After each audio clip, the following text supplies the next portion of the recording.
রাসূলুল্লাহ সাল্লাল্লাহু আলাইহি ওয়াসাল্লাম বলেছেন, আও ইলমিন ইনতাফাউ বিহি, কেউ যদি দুনিয়াতে কোরআন এবং হাদিসের বিশুদ্ধ ইলম শিখে থাকেন,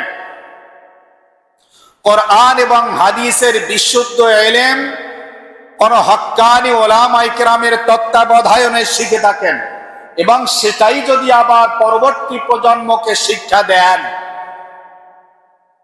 এই যে ধারাবাহিকতা ক্রমবর্ধমান,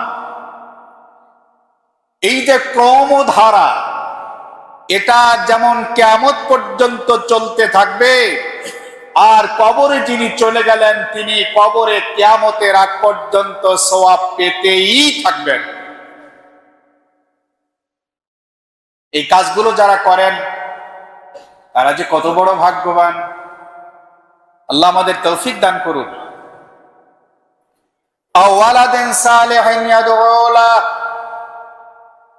যারা পৃথিবীতে নেককার সন্তান রেখে যান, দিনদার সন্তান রেখে যান, হাফেজ, আলিম, মুফতি, মুহাদ্দিস সন্তান রেখে যান, চরিত্রবান সন্তান রেখে যেতে সক্ষম হন, এই সন্তান তার মাকে জীবনেও ভুলবে না, বাবাকে কোনোদিন ভুলবে না।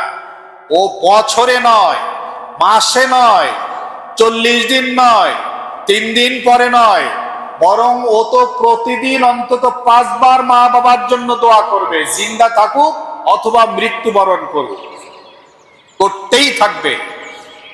সৎ ছেলে হওয়া, দিনদার ছেলে মেয়ে হওয়া, আল্লাহ ওয়ালা সন্তান হওয়ার দাবি হচ্ছে যে সে প্রতিটি মোনাজাতে, প্রতিটি জায়গায় সে তার মা আর বাবার জন্য দোয়া করতে থাকবে। এটা কাউকে বলে দিতে হবে না, এটা তার ঈমানের দাবি, সে করতেই থাকবে। এই জন্য ইসলাম সুসন্তান গড়ে যাওয়ার জন্য, নেককার সন্তান তৈরি করে রাখার জন্য, হাফেজ, আলেম, মুফতি, মুহাদ্দিস সন্তান, আলেম সন্তান বানানোর জন্য খুবই গুরুত্ব দেয়, খুবই গুরুত্ব দেয়।